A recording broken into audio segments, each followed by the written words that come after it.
নমস্কার বন্ধুরা, গোপালের হেসেলে আপনাদের সবাইকে স্বাগত। আজকে আমি আবারও বহু পুরনো দিনের একটি দুর্দান্ত স্বাদের নিরামিষ রেসিপি আপনাদের সাথে শেয়ার করছি, যেটা খুব কম সময় কম উপকরণে তৈরি হয়ে যাবে, অথচ খেতে অসাধারণ লাগবে। তাই চলুন সময় নষ্ট না করে রান্নাটা করে ফেলি। দুর্দান্ত স্বাদের এই নিরামিষ রান্নাটা করার জন্য কড়াইয়ে সর্ষের তেল গরম করে নিয়েছি।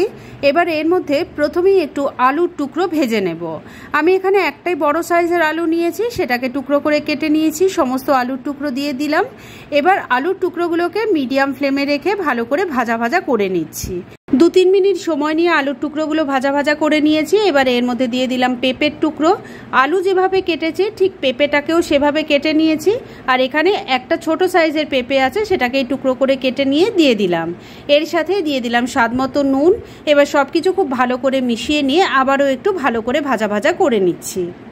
মিনিট 2 আবারও রান্নাটা করে নিয়েছি। আলু পেঁপে ভাজা ভাজা হয়ে গেছে, এবার তুলে নিচ্ছি। আলু পেঁপে ভেজে তুলে নেওয়ার পর যতটুকু তেল আছে তার মধ্যেই বাকি রান্নাটা করব। এর মধ্যে দিয়ে দিচ্ছি গোটা জিরে, তেজপাতা, শুকনো লঙ্কা।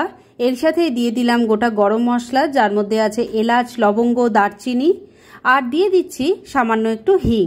এবার সব কিছু মিলিয়ে ফোড়নটাকে একটু ভাজা ভাজা করে নিচ্ছি। ফোড়নটা ভাজা ভাজা হয়ে গেছে। এবার এর মধ্যে দিয়ে দিচ্ছি আদা কাঁচা লঙ্কা বাটা। এর সাথেই অল্প একটু জল দিয়ে দিলাম, কেননা এখানে এখন কিছু গুঁড়ো মশলা দেব। দিয়ে দিচ্ছি ছোট চামচের 1 চামচ জিরের গুঁড়ো, ছোট চামচের 1 চামচ ধনের গুঁড়ো দিয়ে দিলাম, সামান্য একটু হলুদের গুঁড়ো দিয়ে দিলাম। এবার সব কিছু খুব ভালো করে মিশিয়ে মশলাটাকে খুব ভালো করে কষিয়ে নিতে হবে। মিনিট খানেক সময় নিয়ে মশলাটাকে খুব ভালো করে কষিয়ে নিয়েছি। এবার এর মধ্যে ভেজে রাখা আলু পেঁপে দিয়ে দিলাম। এবার মশলার সাথে মিশিয়ে নিয়ে খুব ভালো করে কষিয়ে নিচ্ছি। বন্ধুরা, আপনারা আমার রেসিপি দেখার সাথে সাথে আমার ফেসবুক পেজ গোপালের হেসেল, তাতেও ভিজিট করতে পারেন।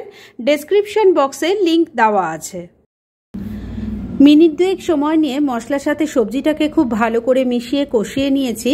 এবার এর মধ্যে দিয়ে দেব এই রান্নার আরেকটা মেন ইনগ্রেডিয়েন্ট, সেটা হলো গোবিন্দভোগ চাল।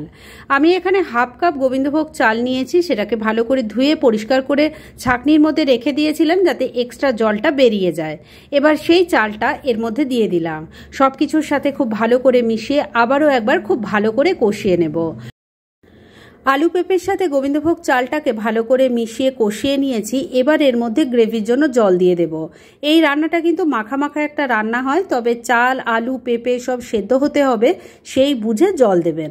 আর এই জলটা যে আমি দিচ্ছি এটা কিন্তু উষ্ণ গরম জল। এখানে আমি প্রায় 2 কাপ পরিমাণ জল দিয়ে দিয়েছি। আর এর সাথেই দিয়ে দিচ্ছি স্বাদমতো নুন। নুন কিন্তু আগেও কিছুটা দেওয়া হয়েছে, তাই সেই বুঝে নুন দেবেন। দিয়ে দিলাম অল্প চিনি আর 2টো গোটা কাঁচা লঙ্কা। সব কিছু খুব ভালো করে মিশিয়ে নিলাম। আর এর সাথে আরেকটা জিনিস আমি দিয়ে দিচ্ছি, যদিও এটা অপশনাল, তবে খাওয়ার সময় মুখে পড়লে কিন্তু বেশ ভালো লাগে, সেটা হলো একটু কিশমিশ। এবার সব কিছু খুব ভালো করে মিশিয়ে নিয়ে ঢাকা দিয়ে লো আর মিডিয়ামের মাঝে ফ্লেমটা রেখে 5-6 মিনিট রান্না করে নিচ্ছি। মিনিট 6 রান্নাটা হয়ে গেছে। এবার ঢাকা তুললাম। সমস্ত সবজি আর চাল খুব ভালো মতো সেদ্ধ হয়ে গেছে। রান্না মোটামুটি রেডি। এবার শুধু শেষ পর্যায়ে এর মধ্যে দিয়ে দিচ্ছি অল্প একটু ঘি। খুব ভালো করে সব কিছুর সাথে খুব ভালো করে মিশিয়ে নিলাম। রান্না এবার পরিবেশনের জন্য একদম তৈরি হয়ে গেছে। গ্যাসটা বন্ধ করে দিলাম। এবার এটাকে মিনিট 2 জন্য ঢাকা দিয়ে একটু স্ট্যান্ডিং টাইমে রেখে দিচ্ছি, আর তারপর সার্ভ করে আপনাদের দেখাচ্ছি। ফ্রেন্ডস, আমার আজকের এই দুর্দান্ত স্বাদের নিরামিষ রেসিপি একদম রেডি হয়ে গেছে এবং আমি সার্ভ করে দিয়েছি। খুব কম সময় কম উপকরণে এটা তৈরি হয়ে যায়। বানানোটাও ভীষণ ইজি আর খেতে অসাধারণ হয়।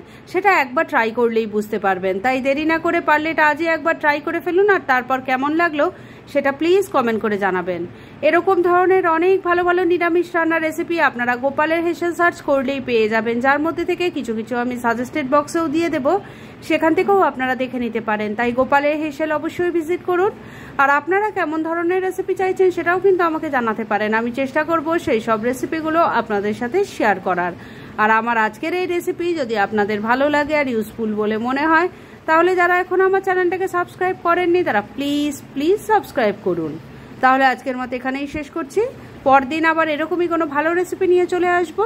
আপনারা সবাই খুব ভালো থাকুন, সুস্থ থাকুন।